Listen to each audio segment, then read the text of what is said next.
Welcome into episode number 9 of the Ball Boys podcast. I'm your host, Caleb Zuber.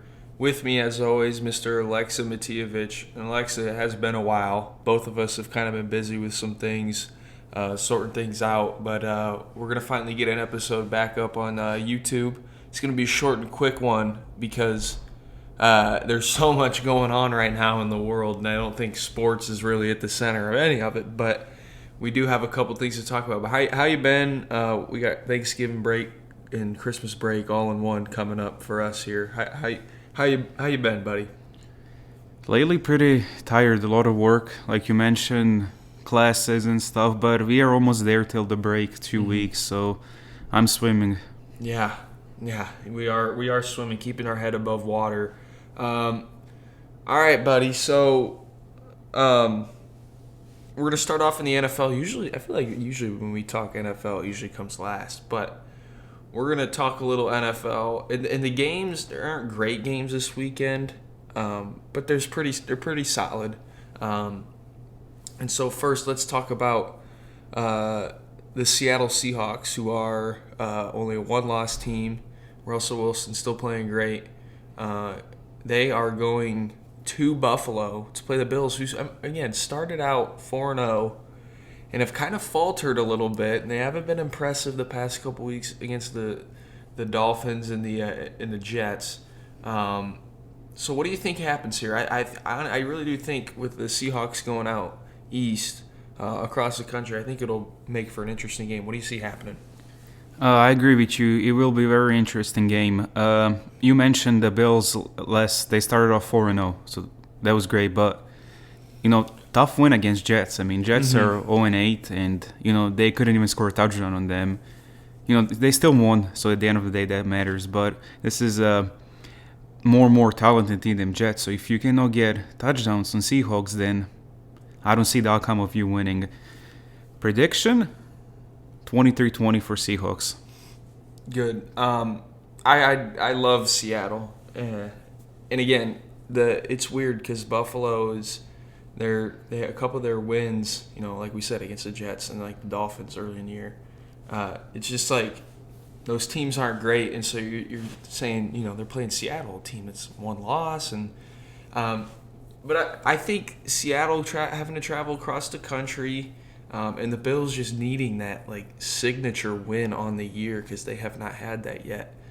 I think that's why I'm going to take Buffalo here in a close game. It'll be a close game, but I think Buffalo will get the win they need just because I think they have to. If they're going to be considered one of the top teams in the AFC, they got to win this game, and I think they will. Next game, my beloved Indianapolis Colts are hosting the Baltimore Ravens. And this is interesting because, about 2 weeks ago after the Colts lost to the Cleveland Browns, I pretty much bailed on them being the best team in their division in the AFC South. I was like, Titans are rolling right now. And as a Colts fan, I was really, down. But granted, the past 2 games against Cincinnati was not great. And the Lions, who are average, they looked pretty good. Especially in the last 6 quarters, considering we were down 21-0 in the first half against the Bengals. But this is an interesting game. I'll just say my pick first. I think the Ravens are going to win this game just because coming off that embarrassment for how many turnovers they had last week and how poorly they played, and still had a chance to win that game, which is crazy. But they didn't play well last week, and I think they're too good of a team to have 2 bad weeks in a row. And so that's why I think I'm going to take the Ravens here. But what do you see happen? I agree with you, Ravens. And I also like your idea about how badly they played last week against Steelers, with Lamar throwing 2 picks, 2 fumbles, and they still had a chance when he threw and then Minka came in. So they still had a chance. So that shows that they never give up and they always fight till the whistle. I'm choosing Ravens, but if Colts can do same thing what Steelers defense did, because I want you to tell you, Steelers gave up around 270 rushing yards. Yeah. And they were still able to win. So if you force Lamar to throw, I think Colts could pull this out. And that's what's crazy to me. Thanks for bringing that up, because it feels like most of the talk around the Ravens around the league has been like they run the ball the best. Like they're the best running at running the football in the NFL, and it's crazy. Like the Steelers last week watching them, that's what they gave up. Like they didn't do anything to stop that, and they said, okay, we're gonna drop back into coverage on almost every snap, and when Lamar does throw, we'll be ready to defend it. That was interesting, and Colts have a good defense, probably just as good of a defense as the Steelers have, and so it kind of creates the same kind of matchup. The offensive end I am worried about a little bit for the Colts. Just haven't been running the ball like we've seen the Colts team do in the past 2 years, and I think that's just attributed to Jonathan Taylor getting acclimated to the NFL life and just some inconsistencies up front on our offensive line. But I think that's something to watch for. If we can get the running game going, I think we have a shot. Another game tonight, Packers and 49ers on Thursday Night Football. Now, Alexa, it is interesting because the Packers last week, I don't think if anybody really knew, but the Packers last week lost to the Vikings. And, that doesn't, that's kind of concerning, and that kind of flew under the radar. But you look at the injury report for the San Francisco 49ers, and I got to tell you, Alexa, on a short week, they really did kind of good. They really kind of got kind of just screwed over here. Obviously you have the injuries for Tevin Coleman. He's out. George Kittle just got put on IR. Brandon Ayuk, COVID protocol. Jimmy Garoppolo, not going to play. You got a couple other guys that are questionable. And for a team that's just coming off a Super Bowl appearance, they have had the injury bug from the gate this year. And it's getting even worse now. So I think we're both going to take the Packers here. But just tell me what you expect tonight from both of these teams. You mentioned the injury report. Basically, that's their 80% of the offense in Garoppolo, Kittle, and their receiver. I cannot pronounce his name. Ayuk. So that's really sad for them because they're coming off the Super Bowl, like you mentioned. Kind of reminds me like the Rams when they went Super Bowl and the next season they were struggling. They're playing Packers, who just got embarrassed by Vikings last week. So I really can't see Aaron Rodgers losing 2 straight. I think that's a great point. And this just might be a lost year for the San Francisco 49ers. I mean, we're a year where they don't make the playoffs, get a high draft pick because just injuries are part of the game, and you got to be ready for them. But it is just disappointing to see just how bad the injury bug has hit them. Let's move to Sunday Night Football for our last game preview of the week. Rematch of Week 1 with Saints and Buccaneers. This one should be good, Alexa. 2 teams trending in the right direction here in the middle of the year. What do you see happening?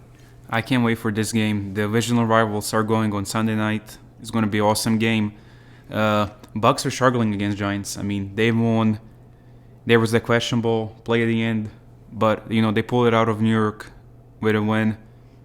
Now they're playing. Basically, I think this will determine who wins that division. And I really can't see Tom Brady losing. And I'm not sure, will Antonio Brown play? I don't think so. I think he's still going through COVID protocol and things of that nature. What I was, so he might be out. But so with addition of Antonio Brown, whenever he gets on the field, I think he probably relearned his lesson. And when he got second chance from Brady, I cannot see him wasting that opportunity again. And especially that weapons with Mike Evans, Gronk, tight ends, Favre. So I think this will be a close one. Drew Brees won't give up that easy. 30-27 for Bucs. I like how you give the actual number predictions. I'm not bold enough to do that. I just say it's close. And this one's going to be close. And like you said, this is going to determine who wins this division because if the Saints beat the Buccaneers on Sunday night, then they're going to have the tiebreaker in the division over Tampa Bay, and that's going to be huge, boding down the road. So it's basically an extra game they have over Tampa Bay. So this is an important one for Tampa Bay, and they've been getting hot at the right time. I think I'm going to take Tampa Bay too, just because Tom Brady, he doesn't lose these big games very often. And granted, yes, it's a new team, new system, but I really do. I'm surprised at watching Brady this year. Some of the throws he's made have really impressed me. I did not think at age 40, whatever, that he would be capable of some of these throws.